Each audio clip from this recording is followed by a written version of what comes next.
In the near future, Earth has been totally destroyed by nuclear wars and it is almost impossible to live on it. For this reason, a group of colonists is sent to the moon to establish a base for future colonies.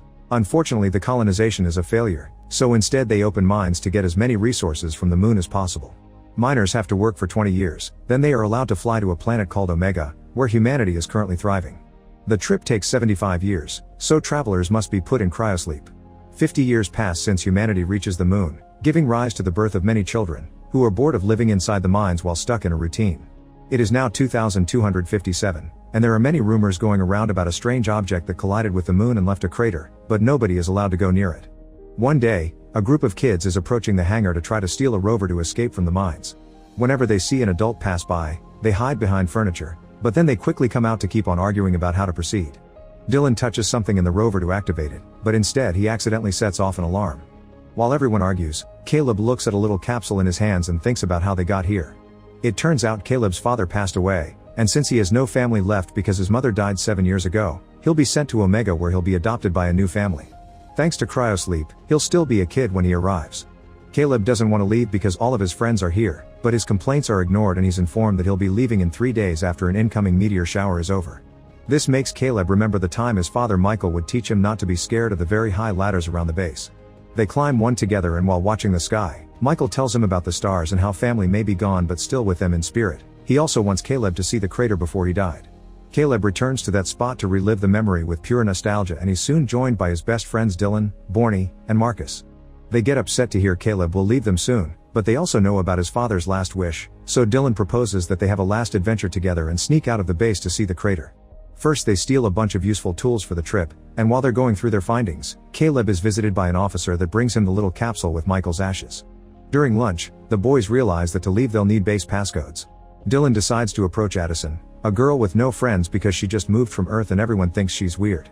Her father is on the science team, meaning she has access to the codes. His approach is rather awkward and a suspicious Addison goes away, so Dylan goes after her and confesses his real intentions. Addison wants adventure too and is envious of the boys' friendship, so she accepts to get them the codes as long as she can come along too. Back to the present, Caleb pulls out a wire from the rover and makes the alarm stop just before lockdown is announced. Now the kids are able to get into the vehicle and Dylan takes over the wheel because he is the only one that knows how to drive it. Caleb punches in the code Addison got them while she decorates the panel with a little bobblehead astronaut, saying it's a tradition from Earth. Caleb thinks about his father's last words as the group crosses a long corridor and finally reaches the outside, where they get to see the moon landscape for the first time. After taking a moment to admire the view and for Marcus to take his heart medicine, they advance down the road and soon encounter a giant structure, which looks beautiful even if it is abandoned. Caleb explains that Michael told him about this. It's a remaining structure from the time humans tried to colonize the moon and failed. After Omega was found, humanity completely forgot about the moon and became this very depressing place. Addison doesn't see the big deal since it's only 20 years and then you get to leave, but she's the daughter of a higher up and doesn't know the truth of the situation. Any little mistake they make like arriving later or getting sick would add more time to their contract, and if someone dies before finishing their 20 years, their next of kin must do their remaining years together with their own. It's all a trap to keep the families working here forever. Addison apologizes for her rudeness and makes it better by sharing stories about Earth, telling the guys about things like trees, the blue sky, and the ocean. After driving for a while, they stop the rover and put on suits to go for a walk. Since Addison comes from a better position, she has a better suit and the boys are shocked at how pretty she looks. They get out of the vehicle and immediately begin fooling around with the gravity, enjoying the way they can jump extra high. They also see Earth for the first time, and they're surprised by how blue it looks. Seeing Earth inspires Addison to teach the boys about baseball. They use stones and sticks to replace regular equipment, but when the rock is hit, it flies away too far because of gravity. The boys don't understand the concept of running through the bases and a disappointed Addison decides to have a moment alone. Feeling nostalgic about her old home, she reaches up as if she could hold Earth in her hand, almost in tears. Suddenly she hears a noise and turns around to discover the boys are using an oxygen tank to fly, making sure they are tied to the rover with a cable while the combination of gravity and tank expulsion pushes them up. Addison thinks this is a dangerous idea that wastes oxygen, but Dylan convinces her to join by implying she's a coward. Soon everyone is playing together, taking turns to see who can go higher. For a few minutes it's all good and fun, but when Borny's turn comes again, his cable breaks and he starts to float around without control. The kids rush to grab more oxygen tanks and use them to go as well, intending to help their friend. They can't really control the trajectory, so there's a lot of funky floating before they start bumping into each other. This crashing allows them to hold onto each other and put together enough weight to fall back to the ground. Since they've wasted so much oxygen, they aren't sure they can make it to the crater now, but Caleb points out they could find more at an old outpost from the first settlement. Borny hates the idea because he's heard stories from his brother that said the outpost is full of ghosts. Dylan calls him out and says Borny's brother is a loser, so in return Borny insults Dylan's family. This triggers a fight that Marcus tries to stop, yet he gets involved instead. In the middle of all the screaming, Caleb yells and reminds them this isn't the way to spend their last days together. The boys apologize to each other and reconcile. When they finally arrive at the outpost, the inside is in total darkness. As the group makes their way through a corridor, they suddenly see some human shapes and scream in fear, but when they turn on the lights they realize it's only a bunch of mannequins. Addison notices this isn't an outpost, it's a house that was supposed to serve as a sample of what they would build for the colonization of the moon. As they look around, Dylan shares with Addison the fact his dad ran away from everything, explaining Borny's comments. Caleb sees a mannequin and can't help thinking of his own father, remembering the time he would share stories about his mom. Eventually the kids find oxygen tanks and a bunch of food in the storage, so they decide to spend the night there. After having a feast, they start a fire and Addison tells them more stories about Earth, like all the cultures and belief systems that were lost. She also confesses that her parents got divorced. Her mother left with her brother to Omega, so they'll be in cryosleep for 75 years and Addison can't talk to her brother anymore. Suddenly music starts playing when Borny presses a mysterious button, and they discover the house is controlled by a main computer, making Caleb realize how unfair it is so many nice things like art were abandoned. Furious hate for the system takes over their mood and now the kids decide to start destroying the house. There is nothing they leave untouched, every object except the main computer is smashed, they jump on the bed to have a pillow fight, and they run through every room in the house without a care. Later when most boys are asleep, Addison is still up, and Caleb joins her.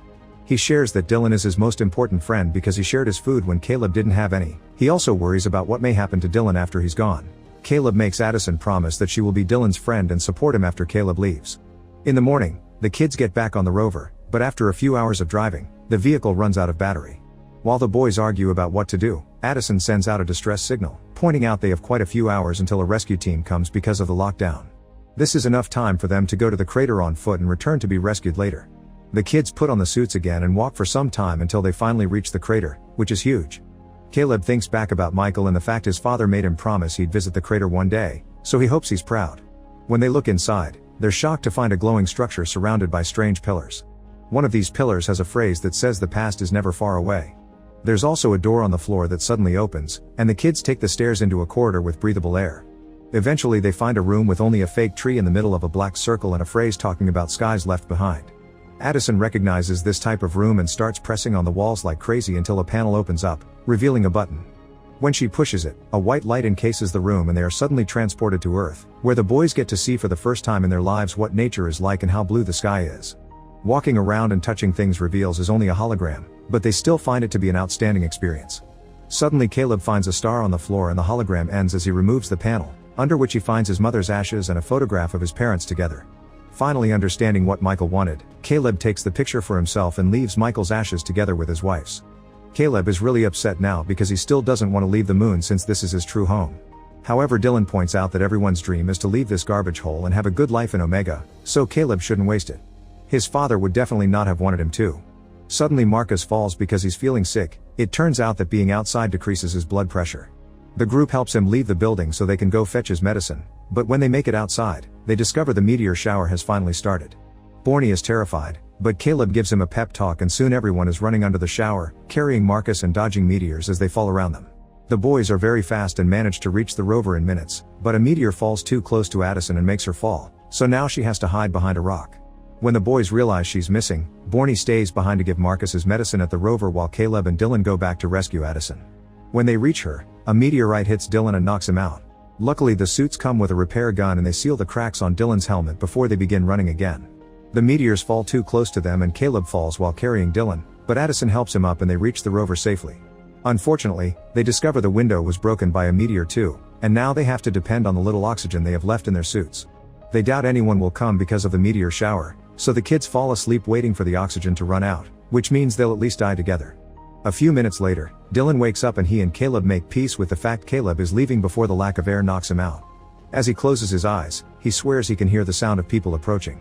Sometime later, Caleb wakes up and is devastated to discover he's already been sent to Omega without the chance to say goodbye to his friends. In his bag, he finds the picture of his parents and Addison's bobblehead. A nurse also brings him a digital player, because during the past 75 years, his friends have been sending him messages. Caleb hears them all to learn about their lives. Marcus started a baseball team, and Addison started a strike to improve the contracts for the miners. Their efforts were successful and Borney became the lead administrator. Dylan and Addison eventually got married, had kids, and even grandchildren too. Caleb is both sad and happy to hear their friends' voices changing as they grew up without him. He starts a new life on Omega, where a foster family quickly adopts him and offers him a good life. It takes Caleb a while to adapt and make new friends, but once he's learned to move on, he goes looking for Addison's brother. Once he finds him, he gives him the bobblehead and shares the messages, telling him all about the adventure they had together on the moon that day. Make sure to subscribe and turn on notifications so you can watch more videos like this. Thanks for watching.